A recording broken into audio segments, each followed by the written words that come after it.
Hello అండి, అందరికీ నమస్తే. Good morning. నేను మీ శ్రీనివాస్ని. ఈనాడు, ఆంధ్రజ్యోతి, సాక్షి, ఆంధ్రప్రభ తెలుగులో ఈ 4 ప్రధాన పత్రికల్లో వచ్చిన ముఖ్యమైన వార్తాంశాలను నేను వివరిస్తాను. చివరి వరకు చూడండి. అండ్ మీ మిత్రులందరికీ కూడా వీడియో లింక్ షేర్ చేయండి. కొత్త వాళ్ళకి మ్యాక్సిమం ఎక్కువ మందికి మన వీడియో రీచ్ చేయాలంటే రెండు మార్గాలు. ఒకటి, మీరు అందరూ లైక్ చేయడం. 2, కింద షేర్ బటన్ నుంచి అందరికీ కూడా వీడియో లింక్ షేర్ చేయడం. ఈ 2 చేయడం ద్వారా మీరు నాకు హెల్ప్ చేసినట్టు అవుద్ది. సో మనం వార్తల్లోకి వెళ్ళిపోతే చూడండి, చైనా నిన్న ఆయుధ ప్రదర్శన చేసింది. జపాన్ మీద జరిగిన యుద్ధంలో గెలిచి 80 సంవత్సరాలు పూర్తయిన సందర్భంగా నిన్న ఆయుధ ప్రదర్శన చేస్తే అందులో ఒక ఆయుధం DF-5C అనే అణ్వాయుధం, ఆ అణుక్షేపణి పరిధి 20,000 కిలోమీటర్లు అంటండి. అంటే ప్రపంచంలో ఏ దేశం మీదైనా చైనా ఈ క్షిపణిని ప్రయోగించగలదు. ఒకేసారి 10 ప్రాంతాల్లో ఈ క్షిపణి సత్తా అది. ఆ అణుక్షేపణి పరిధి 20,000 కిలోమీటర్లు. ఏకకాలంలో 10 ప్రాంతాలపై దాడి చేసే సత్తా ఆకట్టుకున్న DF-5C భారీ స్థాయిలో చైనా ఆయుధ ప్రదర్శన. శాంతి యుద్ధంలో ఏది కావాలో తేల్చుకోవాలి జిన్పింగ్. ఒకవైపు శాంతి సందేశాన్ని ఇస్తూనే, శాంతి సంకేతాలు ఇస్తూనే అందరం కలిసి ఉండాలి అని, అన్ని దేశాలతో మాకు మంచి సంబంధాలు ఉండాలి అని చెప్తూనే అమెరికా లాంటి దేశాలకు ఒక హెచ్చరిక కూడా పంపించింది చైనా. మాతో యుద్ధం పెట్టుకుంటే ఎలా ఉంటుంది, మా దగ్గర ఇన్ని ఆయుధాలు ఉన్నాయి, సో మా ఆయుధ సంపత్తి ఇది, మా ఆయుధ సత్తా ఇది అనేటట్టు.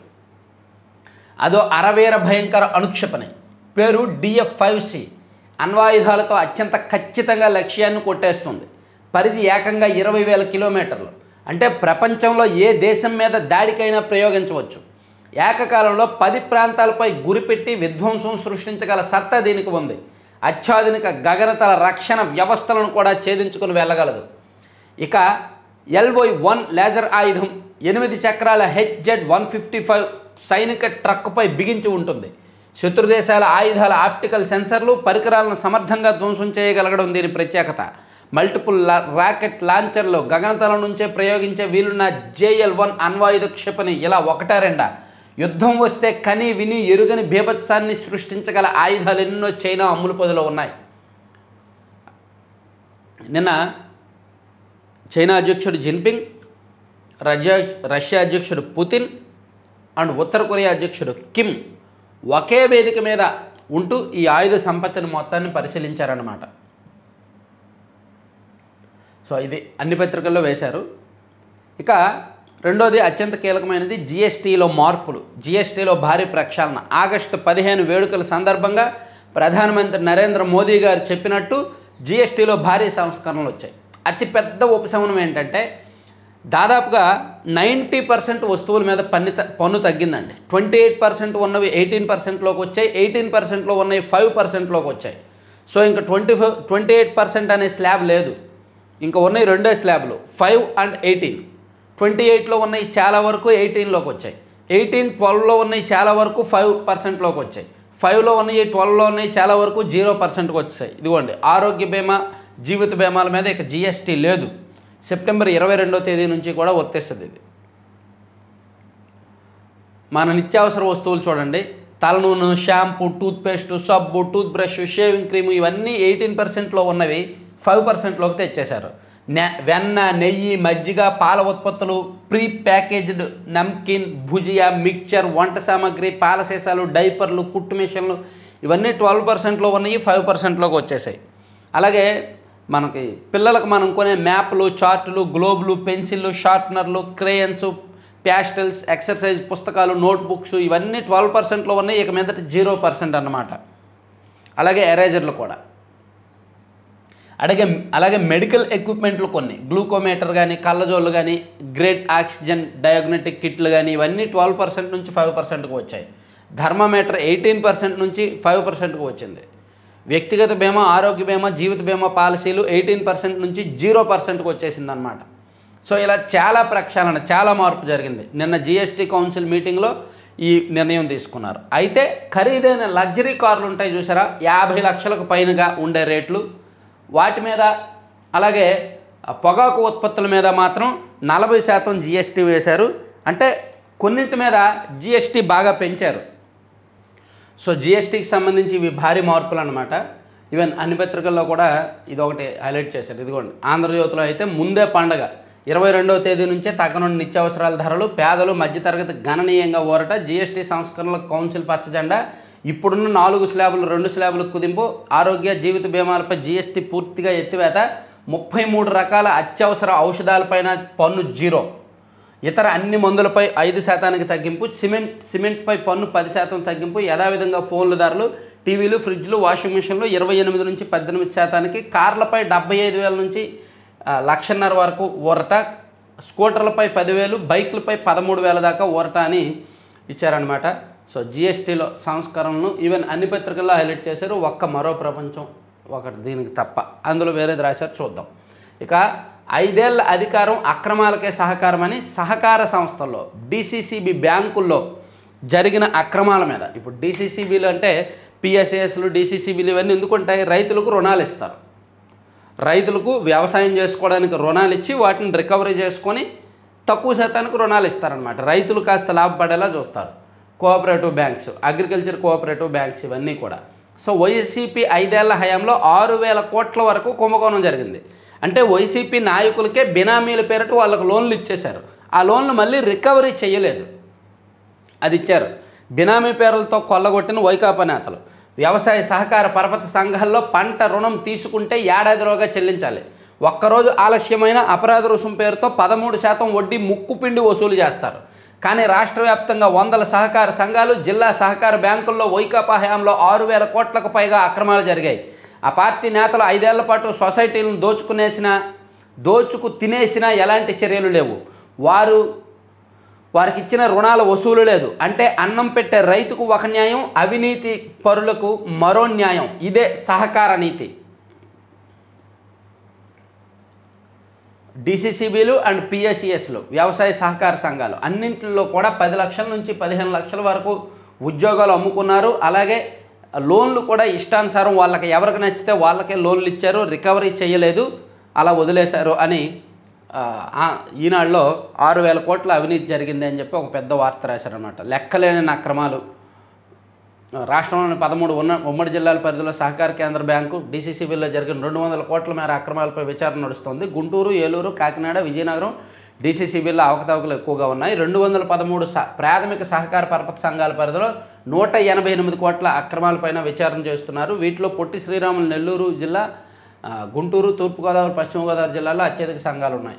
అంటే ఇవన్నీ చాలా సింపుల్. డిసిసిబిల్లో, సొసైటీల్లో అక్రమాలు చాలా ఈజీగా చేసేయచ్చు. వాళ్ళకి రైతులు అందులో సభ్యులుగా ఉంటారు.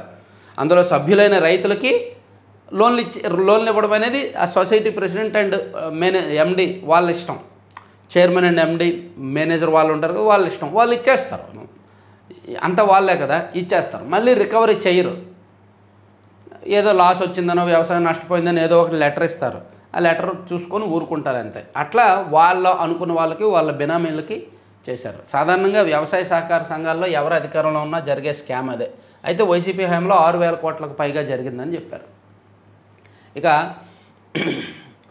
అది మద్యం కుంభకోణంలో మద్యం కుంభకోణం కేసులో సజ్జల భార్గవరెడ్డి, చెవిరెడ్డి మోహిత్ రెడ్డి, ప్రద్యుమ్నతో కలిసి ఇన్ఫ్రా కంపెనీ నిర్వహణ, ముడుపుల సొమ్ము రూటింగ్కు వినియోగించారని అనుమానం. ఎర్రచందనం స్మగ్లర్ విజయానందరెడ్డితోనూ సంబంధాలు.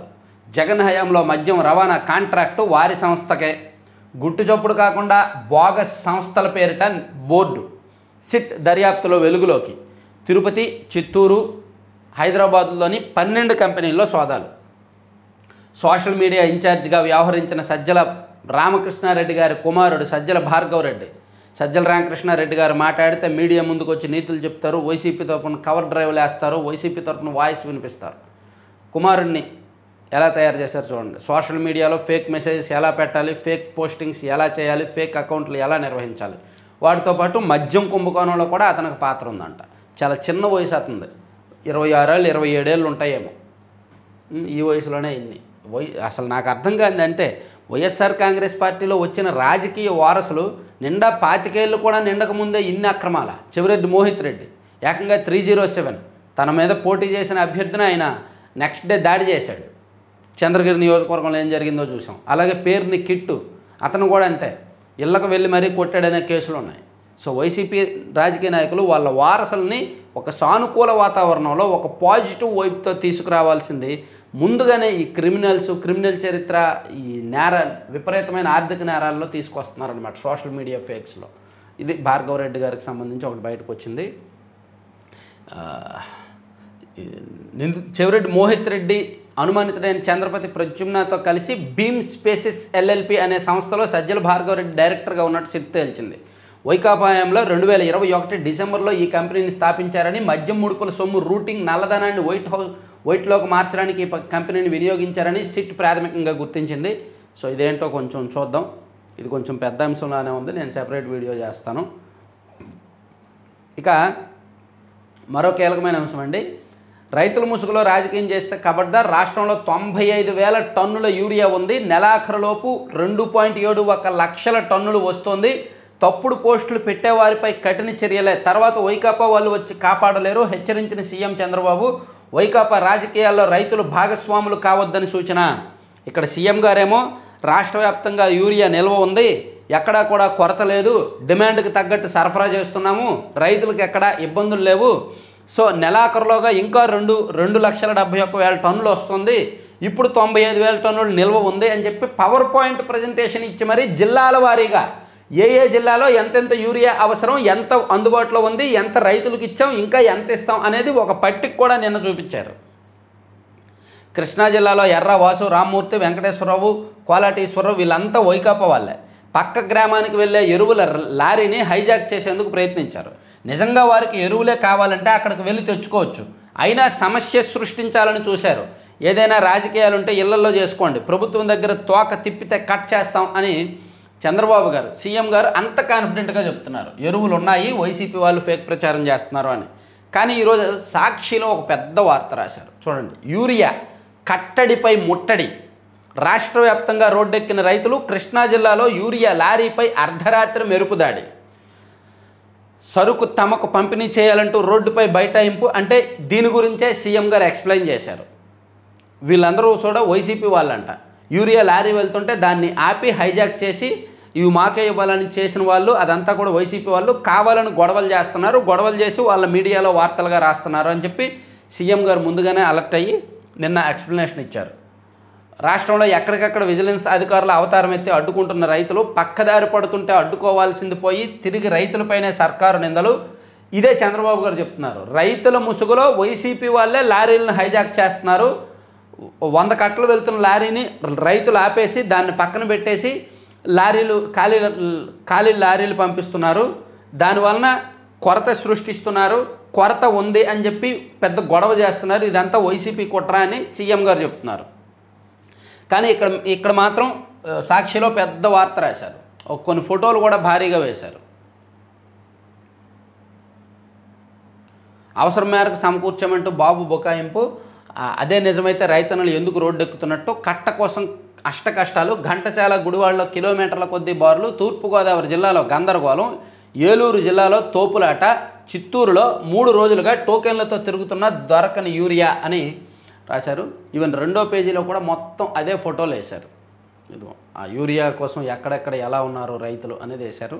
సో ఇదంతా వైసీపీ వాళ్ళ సృష్టి, వైసీపీ వాళ్ళ కుట్ర. వైఎస్ఆర్ కాంగ్రెస్ పార్టీ నాయకులే వాళ్ళ మనుషులను తీసుకెళ్ళి అక్కడ నిలబెట్టి ఫోటోలు తీసి రచ్చ చేస్తున్నారు అనేది సీఎం గారి వెర్షన్ అనమాట. నిజంగా యూరియా కొరత ఉందా లేదా అనేది మీరు కామెంట్ చేయండి. నిజంగా యూరియా కొరత ఉందా లేదా, యూరియా రైతులకు దొరుకుతుందా లేదా, ఫీల్డ్లో ఎలా ఉంది అనేది మీరు రైతు వారీగా, రైతు పిల్లలు, రైతు కుటుంబ సభ్యులు తెలిసిన వాళ్ళు ఉంటారు కదా, మీరు కామెంట్ చేయండి. ఇక మాధవుడి చెంత మానవ సేవ, శ్రీవారి సేవకు 25 ఏళ్ళు, తొలినాళ్ళలో 200 మంది, ప్రస్తుతం రోజుకు 3,000 మందికి పైగా. ఓకే, నాన్న మీ చుట్టూ కుట్ర జరుగుతోంది. హరీష్ సంతోష్లు మేకవన్నె పులులు ఈరోజు నన్ను బయటకు పంపించారు, రేపు రామన్నకు మీకు ఇదే ప్రమాదం పొంచి ఉంది. సో తనను బహిష్కరించినలాగానే కేటీఆర్ గారిని మిమ్మల్ని కూడా పార్టీ నుంచి బయటకు పంపించేస్తారు, వాళ్ళ పార్టీని కబ్జా చేసేస్తారు, మీ చుట్టూ కుట్ర జరుగుతుందని కవిత చెప్పారు. దిస్ ఈజ్ ఆల్ డ్రామా, మీరు ఏమి భయపడద్దు, బాధపడద్దు. కరెక్ట్గా 2 సంవత్సరాల్లో మళ్ళీ ఈమె బీఆర్ఎస్లోకి వెళ్ళిపోతారు, లేదా బీజేపీలోకి వెళ్ళిపోతారు. ఇదంతా బీఆర్ఎస్ బీజేపీ కలిపి నడిపిస్తున్న డ్రామా మాత్రమే. సో నమ్మడానికి వీల్లేదు. 3 నెలల ముందే స్థానిక ఎన్నికలు, పురపాలక పంచాయతీరాజ్ శాఖల కమిషనర్లకు ఈఎన్సీ లేఖలు. సో స్థానిక సంస్థల ఎన్నికలు నిజానికి షెడ్యూల్ ప్రకారం అయితే 2026 మార్చిలో జరగాలి. కానీ ఒక 3 నెలల ముందే అంటే 2026 జనవరిలోనే స్థానిక సంస్థల ఎన్నికలు రాష్ట్రంలో జరగబోతున్నాయి. ఈ మేరకు పంచాయతీరాజ్ శాఖ ఉన్నతాధికారులు అన్ని జిల్లాల అధికారులకు కూడా ఒక సర్క్యులర్ జారీ చేశారు. రిజర్వేషన్లు ఖరారు చేయండి, మొత్తం ఖాళీలు అన్నీ చూసుకోండి అని. ఇక అమరావతి సురక్షిత ప్రాంతం, అసత్య ప్రచారాలు చేస్తే ప్రజలు క్షమించరు. పురపాలక శాఖ మంత్రి నారాయణ అమరావతి శాఖ మంత్రి నారాయణ గారు నిన్న అమరావతిలో తిరిగి 4 మాటలు చెప్పారు. 4 మాటలను ఈనాడులో 10 మాటలుగా రాస్తారు. ఇక ఉపాధి నిధులకు అనుగుణంగా ఆస్తుల సృష్టి ఉందా ఎప్పటికప్పుడు పరిశీలించాలి. 15వ ఆర్థిక సంఘం సభ్యులతో సీఎం చంద్రబాబు 2019-24 మధ్య ఆస్తి పన్ను లెక్కలను తేల్చాలన్న ఉప ముఖ్యమంత్రి పవన్ కళ్యాణ్. స్థానిక సంస్థల బలోపేతానికి కేంద్ర రాష్ట్ర ప్రభుత్వాలు అందించే సాయంతో పాటు సొంత ఆదాయ వనరులను పెంచుకోవాలి. వెనుకబడినవి, తక్కువ తలసరి ఆదాయం ఉన్నవి ఇతరాలుగా స్థానిక సంస్థలను వర్గీకరించాలి. వెనుకబడినవి, తక్కువ తలసరి ఆదాయం ఉన్నవి, ఇతరాలు అని వర్గీకరించి దీనివల్ల తక్కువ ఆదాయం ఉన్న వాటికి ప్రత్యేక సాయం చేయొచ్చు అని ముఖ్యమంత్రి చంద్రబాబు అన్నారంట. అంటే వర్గీకరించాలి, పంచాయతీలను వర్గీకరించి తక్కువ ఆదాయం ఉన్నవేవి, ఎక్కువ ఆదాయం ఉన్నవేవి, వెనుకబడి ఉన్నవేవి, తలసరి ఇలా వర్గీకరిస్తే మనం ఈజీగా సాయం చేయొచ్చు అని చెప్పారనమాట. ఓన్లీ పంచాయతీల్లో విద్యుత్ బిల్లుల బకాయిలే 5,851 కోట్లు ఉన్నాయి అని రాశారండి. ఇక ఆధ్యాత్మిక పట్టణాల్లో హోమ్ స్టేలు, ప్రవాసాంధ్రులు పెట్టుబడులు పెట్టేలా కార్యాచరణ, పర్యాటక ప్రాంతాల్లో టెంట్ సిటీలు. సీఎం చంద్రబాబు పర్యాటక శాఖపై సమీక్షలో అధికారులకు ఆదేశం. ఓకే. పునరావాస కాలనీలకు 779 కోట్లతో టెండర్లు, మంత్రి నిమ్మల రామానాయుడు. విద్యా సంస్కరణలకు ప్రపంచ గుర్తింపు, పాల్ విధానంతో విద్యార్థుల్లో పెరిగిన అభ్యసన సామర్థ్యాలు.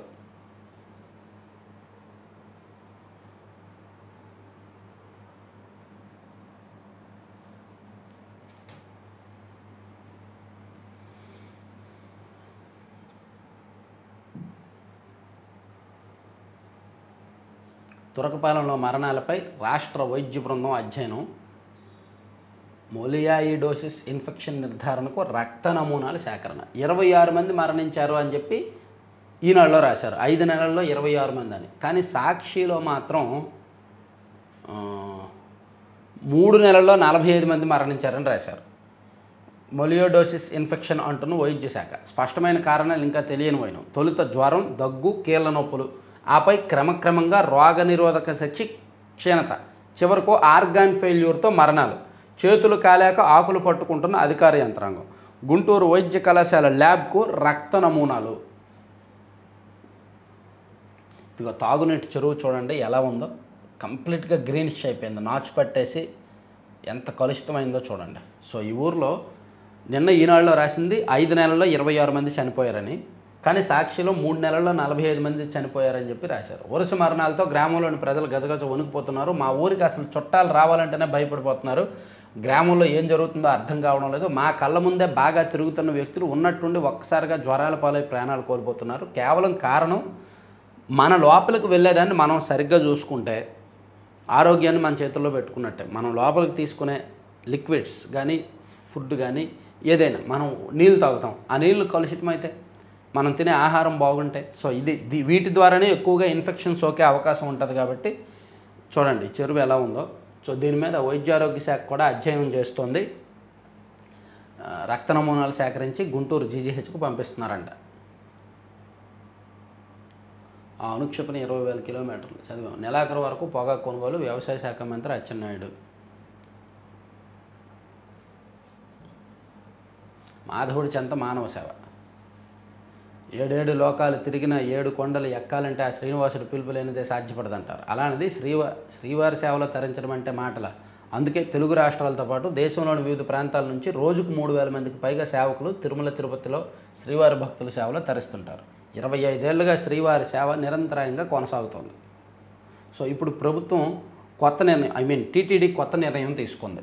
సో దానికి గ్రూప్ సూపర్వైజర్ శ్రీవారి సేవకుల్లో నైపుణ్యాన్ని పెంచడంలో భాగంగా ఐఐఎం అహ్మదాబాద్ రాష్ట్ర ప్రభుత్వ డైరెక్టరేట్ ఆఫ్ ప్లానింగ్ ఆధ్వర్యంలో 45 నుంచి 65 ఏళ్ల వరకు సూపర్వైజర్ల విధానంలో శిక్షణ ఇస్తారంట. శిక్షణ పొందేందుకు కనీసం డిగ్రీ విద్యార్హత ఉంటే నిబద్ధతతో సేవ చేసేవారిని 150 నుంచి 200 మందిని ఎంపిక చేస్తారు.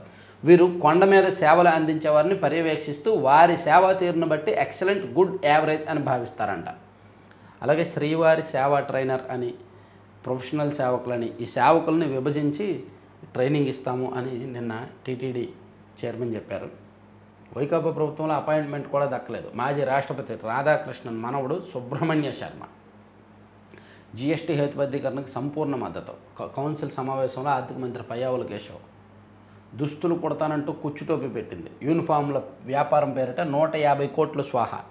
ఒక మహిళ అంట, నాకు 400 స్కూల్స్ నుంచి యూనిఫామ్ కుట్టడానికి ఆర్డర్స్ వచ్చాయి, సో నేను కుడతాను, ఇది కోట్లలో టర్న్ ఓవర్ జరుగుద్ది, మీరు పెట్టుబడులు పెట్టండి, భారీగా లాభాలు వస్తాయి అని చెప్పి 150 కోట్లు వివిధ వ్యక్తుల దగ్గర నుంచి సేకరించి టోకరా పెట్టిందనమాట. అది రాశారు. హైదరాబాద్లో జరిగింది ఇది. ఇక గ్రేహౌండ్స్ హాస్టల్ కమిషనర్గా విభూ కృష్ణ డిజిటల్ అరెస్ట్ పేరుతో 50 గంటల నిర్బంధం, 30 లక్షలు కాజేసిన సైబర్ నేరగాళ్ళు. అసలు డిజిటల్ అరెస్ట్ అనేదే లేదు, డిజిటల్ మార్గంలో అరెస్ట్ చేయడానికి లేదు అని ఎంత చెప్తున్నా, ఎంతగా పోలీసులు అలర్ట్ చేస్తున్నా, మీడియా సంస్థలు ఎంతగా చెప్తున్నా, స్టిల్ ఇప్పటికీ డిజిటల్ అరెస్ట్. ఒక వీడియో కాల్ చేస్తారు ఎవరో, అది మనం ఆన్సర్ చేస్తే మిమ్మల్ని మేము డిజిటల్ అరెస్ట్ చేస్తున్నాం, మీరు పలానా చోట ఏదో చేశారో అంటారు. ఇంకా వీళ్ళు భయపడిపోతున్నారు అంతే.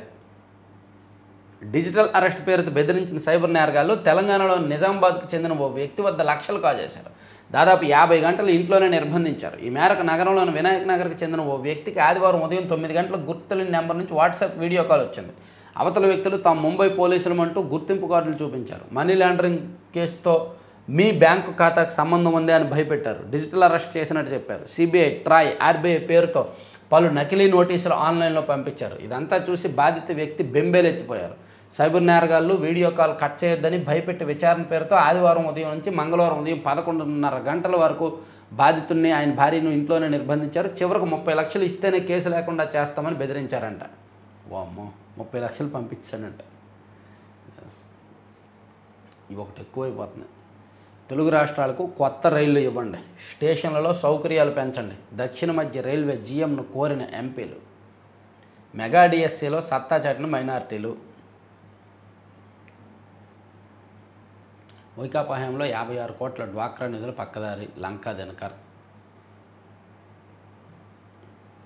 2 వారాల్లో 18 కోట్ల జరిమానా కట్టండి. ఇసుక అక్రమ తవ్వకాల కేసులో జేపీ సంస్థకు సుప్రీంకోర్టు ఆదేశం. సరే, ఈనాడు కాసేపు పక్కన పెట్టి సాక్షికి వెళ్తే సాక్షిలో ఆల్మోస్ట్ ఏంటో ఈ యూరియా కొరత విషయంలో మీరు ఒకసారి కామెంట్ చేయండి. ఈవెన్ జగన్మోహన్ రెడ్డి గారు కూడా యూరియా కొరత మీద ఒక పెద్ద ట్వీట్ చేశారు. రైతులను ప్రభుత్వం మోసగిస్తోంది, అలా చేస్తోంది, ఇలా చేస్తోందని. ఇందులో క్లారిటీ ఏంటో మీరే చెప్పాలి. తర్వాత బ్రెడ్, చపాతీ, పొరోటా ఇది చెప్పుకున్నాము. ఇసుక సర్కారు మస్క, ఉచిత ఇసుక ముసుగులో పరాకాష్ఠకు చేరిన కూటమి పెద్దల దోపిడీ. ప్రభుత్వానికి పైసా ఆదాయం లేదు, ప్రజలకు ఉచిత ఇసుక ఎక్కడా లేదు. ఈ దందాను కప్పిపుచ్చుకోవడానికి విషప్రచారానికి దిగిన బాబు సర్కారు. జేపీ వెంచర్స్ 18 కోట్ల డిపాజిట్పై దుష్ప్రచారం. వాస్తవానికి గత చంద్రబాబు సర్కార్కే 100 కోట్ల జరిమానా విధించిన ఎన్జీటీ. వారిని సుప్రీంకోర్టు 18 కోట్ల జరిమానా విధించింది అనేది నిన్నటి వార్త. ఇసుక అక్రమాల తవ్వకాల కేసులో ఎన్జీటీ ఆదేశించిన విధంగా 18 కోట్ల జరిమానాను 2 వారాల్లోపు రిజిస్ట్రీలో డిపాజిట్ చేయాలని జయప్రకాష్ పవర్ వెంచర్స్ సంస్థను సుప్రీంకోర్టు ఆదేశించింది. చాలా స్పష్టంగా సుప్రీంకోర్టు నిన్న చెప్పింది 18 కోట్ల జరిమానా కట్టండి అని. దాన్ని కవర్ చేస్తే ఇక్కడ ఎలా రాశారు చూడండి, దుష్ప్రచారం అంట. దుష్ప్రచారం. సుప్రీంకోర్టు ఇచ్చిన ఆదేశాన్ని కూడా దుష్ప్రచారం అని రాస్తున్నారంటే వీళ్ళని ఏమనాలి? వీళ్ళ మీద కేసు పెట్టడం తప్ప? ఇలా ఇలా ఇలా దుష్ప్రచారం చేస్తుంటే వీళ్ళ మీద కేసు పెట్టడం తప్ప ఒప్ప? నాడు నేడు చంద్రబాబు ఇంటికి కోతవేట దూరంలో అక్రమ తవ్వకాలు. రాష్ట్రంలో పేరుకే ఉచిత ఇసుక, జనం మాత్రం డబ్బు కట్టాల్సిందే. ట్రాక్టర్లో ఎద్దుల బండ్లకు సైతం ఉచితంగా ఇవ్వను పోయినాం. అధికారంలోకి రాగానే 80 లక్షల టన్నుల నిల్వలను అమ్మేసుకున్న టీడీపీ నేతలు. పిచ్చి వార్త, పిచ్చి పేపర్. పాపం మైండ్ పోతుంది వీళ్ళకి. ఏం రాయాలో తెలియట్లా, అందుకే పిచ్చి పిచ్చి అన్నీ రాస్తున్నారు. యూరియా ఎక్కువ వాడొద్దు, దానివల్ల క్యాన్సర్ వస్తుంది. ఆయన చెప్పింది వక్రీకరించి రాశారు. ఎదురు లేనంతగా ఎదుగుతాం, చైనా అధ్యక్షుడు జిన్పింగ్ వ్యాఖ్య. 80వ విక్టరీ డే ప్యారెడ్ సందర్భంగా శత్రుభేకర అస్త్రశస్త్రాల ప్రదర్శన. నాకు చెప్పుకున్నాం అది. తర్వాత కొనసాగుతున్న అల్పపీడనం. కార్మిక నాయకులకు నైతిక విలువలు లేవు. విశాఖ ఉక్కు కార్మిక సంఘాల నాయకులకు నైతిక విలువలు లేవని, కాంట్రాక్ట్ పోస్టులను లక్షలకు అమ్ముకుంటున్నారంటూ టీడీపీ ఎంపీ శ్రీభరత్, ఆ పార్టీ రాష్ట్ర అధ్యక్షుడు పల్లా శ్రీనివాసరావు తీవ్ర ఆరోపణలు చేశారు. ఆ మీటింగ్కి వెళ్ళి వాళ్ళ మీద ఆరోపణలు చేస్తే అట్లా ఉద్యోగం కోసం తండ్రిని చంపిన తనయుడు. తండ్రి చేస్తున్న ఉద్యోగం తనకు కావాలని తండ్రిని లేపేశాడు ఆయన. ఒక కొడుకు, ఓ ప్రబుద్ధుడు.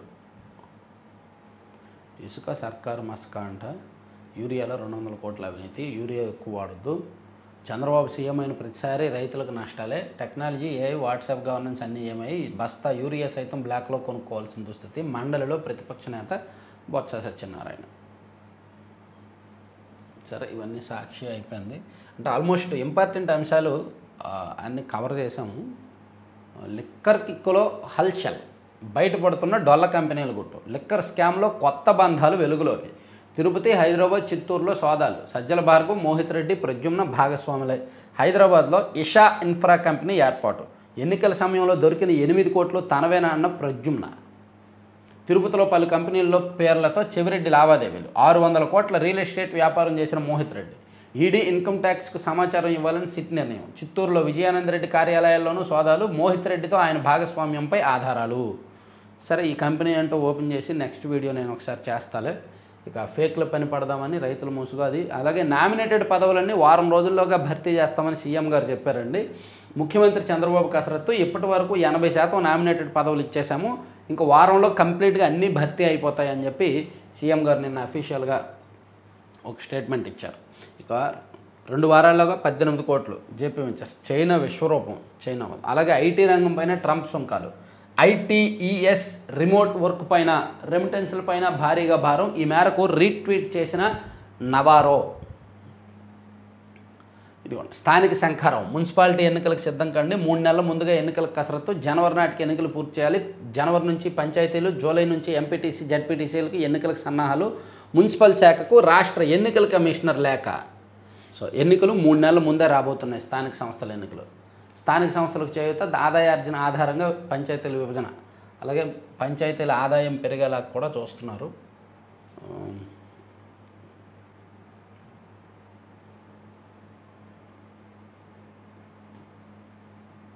చైనా విశ్వరూపం, రాకాశ అనుక్షేపణలు, లేజర్ ఆయుధాలు చెప్పుకున్నాం. నాన్న జాగ్రత్త, మీ చుట్టూ ఏం జరుగుతుందో చూసుకోండి.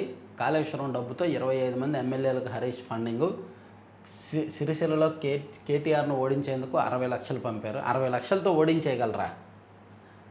S-400 కొనుగోలుకు రష్యాతో భారత్ చర్చలు, మహా ఆర్థిక శక్తి భారత్, పుతిన్. భారత్ మహా ఆర్థిక శక్తి అని రష్యా అధ్యక్షుడు వ్లాదిమిర్ పుతిన్ ప్రశంసించారు. షాంఘై కోఆపరేషన్ ఆర్గనైజేషన్ సదస్సులో పాల్గొన్న ఆయన బుధవారం మీడియాతో మాట్లాడారు. ఐటీ రంగంపైన ట్రంప్ సుంకాలు, సైబర్ నేరాలకు వాడుతున్న 2 కోట్ల ఫోన్ కనెక్షన్లు బ్లాక్ చేశారంట. సైబర్ నేరాల కోసం ఉపయోగిస్తున్న 2 కోట్ల ఫోన్ కనెక్షన్లు కేంద్ర టెలికమ్యూనికేషన్స్ విభాగం బ్లాక్ చేసింది. టెలికమ్యూనికేషన్స్ విభాగం కార్యదర్శి నీరజ్ మిత్తల్ ఈ విషయాన్ని వెల్లడించారు. నక్సల్స్ లొంగిపోతారో ఎన్కౌంటర్ అవుతారో తేల్చుకోవాలి అమిత్ షా. నక్సల్స్ ఇంకొక 6 నెలల టైం ఉంది, నక్సల్స్ దేశవ్యాప్తంగా నక్సల్స్ని నిర్మూలించడానికి. సో అందుకు లొంగిపోతారో చంపేయాలో తేల్చుకోవాలన్నారు. తర్వాత తిరుమల, మా ఊరికి బంధువులు రావడం లేదయ్యా, తురకపాలెం గ్రామస్తుల ఆవేదన. జిన్నర్ల సమస్యలు పరిష్కరించాలి, సిసిఐకి వ్యవసాయ శాఖ మంత్రి ఆదేశం, సీఎండీతో సమావేశం ఏర్పాటు చేసే అవకాశం, రాష్ట్ర పరిధిలో నిబంధనల సడలింపు గ్రీన్ సిగ్నల్. రాష్ట్ర పరిధిలోని పత్తి మిల్లుల యజమానుల సమస్యల పరిష్కారం కోసం తక్షణమే చర్యలు చేపట్టాలని సిసిఐ అధికారులను వ్యవసాయ శాఖ మంత్రి అచ్చెన్నాయుడు ఆదేశించారు. విభిన్న ప్రతిభావంతుల కార్పొరేషన్ చైర్మన్గా నారాయణ స్వామి, పెండింగ్ బిల్లులు వెంటనే విడుదల చేయాలి. సరే, పక్కన పెట్టేయచ్చు ఇది కూడా. ఆంధ్రప్రభలో కూడా కొత్త ఏమీ లేవు, ఇప్పుడు వరకు చెప్పుకునే అన్నీ ఉన్నాయి. స్ఫూర్తి కేంద్రంగా అమరజీవి స్మృతివనం, అమరావతిలో 58 అడుగుల పొట్టి శ్రీరాములు గారి విగ్రహాన్ని ఏర్పాటు చేయబోతుంది ప్రభుత్వం. ఇక అమరావతి సేఫ్ సిటీ, గ్రాఫిక్స్ అనేవాళ్ళు ఇక్కడికి వచ్చి చూడాలి అని నారాయణ గారు చెప్పారు. ఇక జలాంధ్ర జయ్యాంధ్ర, సీఎం చంద్రబాబు దూరదృష్టి ఫలితం, సమర్థ నీటి నిర్వహణతో మేలు, రాష్ట్ర వ్యాప్తంగా సత్ఫలితాలు, నిండు కొండల రిజర్వాయర్లు ప్రస్తుతం 913 టీఎంసీలు నీళ్లున్నాయి. జనంలోకి వెళ్ళండి, ప్రజానాయకులు మీరే, సమస్యలు పరిష్కరించండి, తద్వారా పార్టీ బలోపేతానికి పనిచేయండి. పార్టీ శ్రేణులకు బీజేపీ రాష్ట్ర అధ్యక్షుడు మాధవ్ పిలుపు. సిక్ చేతిలో డొల్ల కంపెనీల గుట్టు. ఆటోనగర్ బేర్ నాడు దేశవ్యాప్తంగా ఘనకీర్తి, అప్పుడు లారీ బిల్డింగ్కు పెట్టింది పేరు, లారీ బిల్డింగ్కు. పలు రాష్ట్రాల నుంచి ఆర్డర్లు, నేడు కార్మికుల కొరతతో డీలా, సిబ్బంది లేక పౌల్ట్రీలు పల్టీ. అప్పుడు అప్పుడు ఒక్కో ఫౌండరీలో 20 మంది, నేడు నలుగురితో సరి. ఉన్నత చదువులపై యువత మక్కువ, మెకానిక్ రంగంపై విముఖత, వాహనాల రంగంపై ప్రభావం. ఆటోనగర్లో మొత్తం మీద 1,00,000 మంది కార్మికులు. నైపుణ్య శిక్షణ ఇస్తే మంచి రోజులు. విజయవాడ జవహర్ ఆటోనగర్ అంటే ఒకప్పుడు ఆసియా ఖండంలోనే అతిపెద్ద పారిశ్రామిక వాడగా పేరొందింది. అయితే అది గత వైభవం. ఇప్పుడు కార్మికుల కొరతతో కొట్టుమిట్టాడుతోంది. ఒకప్పుడు 20 మంది పనిచేసే చోట ఇప్పుడు నలుగురే పనిచేస్తున్నారు. ప్లస్ వాళ్ళ పిల్లలు, వారసులు అందరూ కూడా ఈ వృత్తిని వదిలేసి వేరే వృత్తిలోకి వెళ్ళిపోతున్నారంట. ఇదంతా రాశారు. తర్వాత టెండర్ లేకుండా ఎలా కట్టబెట్టారు, సంజయ్పై ఏసీబీ ప్రశ్నల వర్షం. రెండో రోజు 7 గంటల పాటు విచారణ. ఆయన దొరకడండి. ఆయనే ఒక ఐపీఎస్ అధికారి. ఆయన ఎలా చెప్తాడు? ఆయన ఎందుకు నిజం చెప్తాడు?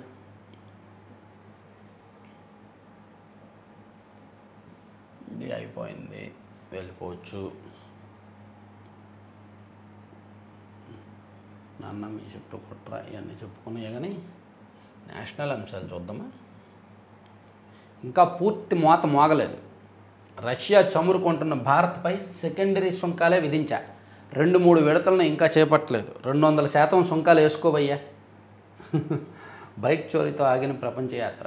ద్విచక్ర వాహనంపై ప్రపంచయాత్ర చేయాలనుకున్న ఓ భారతీయ యువకుల ప్రయత్నానికి మధ్యలో అవాంతరం ఎదురైంది. ఈ ఏడాది మేలో తన యాత్ర ప్రారంభించి 17 దేశాలు 24,000 కిలోమీటర్లు పూర్తి చేసి ఆఫ్రికాకు వెళ్లేందుకు సిద్ధమైన తరుణంలో బైకు అపహరణకు గురైందంట. పాస్పోర్టు, ఫోను, నగదు, కీలక దస్త్రాలు అందులోనే ఉండడంతో ముంబైకి చెందిన యోగేష్ ప్రస్తుతం బ్రిటన్లోనే చిక్కుకుపోయాడంట. వానం వేడుకల్లో ప్యారిస్ ప్రేమకు పట్టం. అమ్మాయిది కేరళ, అబ్బాయిది అమెరికా. ఇద్దరికి ఫ్రాన్స్లో పరిచయం ఏర్పడి అది కాస్త ప్రేమగా మారింది. కొచ్చిన్కు చెందిన అంజలి 3 ఏళ్ల క్రితం ప్యారిస్లో పీహెచ్డీ చేస్తున్న సమయంలో రాబర్ట్ వెల్స్ పరిచయం అయ్యాడు. ఇద్దరు కలిసి ప్రేమించుకున్నారు. వానం వేడుకల్లో పెళ్ళి. తర్వాత తక్షణం బందీలను విడిచిపెట్టండి, హమాస్కు ట్రంప్ హెచ్చరిక. ఎముకలు కరిచిన 2 శిశువుల మృతి. ఇండోర్ ప్రభుత్వ ఆసుపత్రి ఐసీయూలో ఘోరం. ఇండోర్ ప్రభుత్వ ఆసుపత్రి ఐసీయూలో ఎలుకలు వచ్చి 2 చిన్నారులు కరిచాయి. వాళ్ళిద్దరూ కూడా చనిపోయారు. విషయం కదా. ప్రజల అభిష్టాన్ని గవర్నర్లు గౌరవించాలి. బిల్లు చట్టబద్ధతను న్యాయస్థానాల్లోనే పరీక్షించాలి.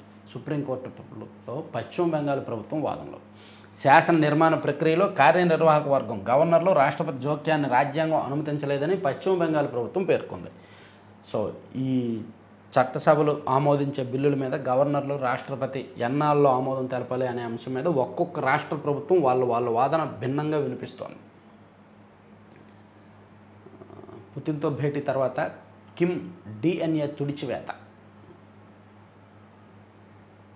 చైనా ఆయుధ ప్రదర్శనను తిలగించడానికి బీజింగ్కు వచ్చిన రష్యా అధ్యక్షుడు పుతిన్, ఉత్తర కొరియా పాలకుడు కిమ్ జోంగ్ ఉన్ భేటీ అనంతరం చోటు చేసుకున్న పరిణామాలు ఇప్పుడు నెట్టింట్లో వైరల్గా మారుతున్నాయి. భేటీ ముగిశాక పుతిన్, కిమ్ ఇలా వెళ్ళారో లేదో, వారు అంతవరకు కూర్చున్న చోటుకు 2 వ్యక్తులు దూసుకొచ్చారు. ఒకరు కిమ్ కూర్చున్న వ్యక్తిని తెగ తుడిచేశారు. ఉత్తర కొరియా అధ్యక్షుడికి సంబంధించిన ఎలాంటి ఆనవాళ్ళు దొరకకుండా ఆయన తాకిన ఫర్నిచర్ను కూడా శుభ్రపరిచారు. అభద్రత, భయం. ఇదిగో ఇయర్ ఫోన్ ఇలా పెట్టుకోవాలి, పాక్ ప్రధానికి చూపించిన పుతిన్. ఓకే, ఇవి 4 పత్రికల్లో వచ్చిన కీలకమైన అంశాలు. చివరి వరకు చూసిన ప్రతి ఒక్కరికి కూడా ధన్యవాదాలు. వీడియో రెగ్యులర్గా చూడండి, చివరి వరకు చూడండి. అండ్ మీ మిత్రులందరికీ కూడా వీడియో లింక్ షేర్ చేసి కొత్త వాళ్ళని సబ్స్క్రైబ్ చేసుకోమని చెప్పండి. Thank you.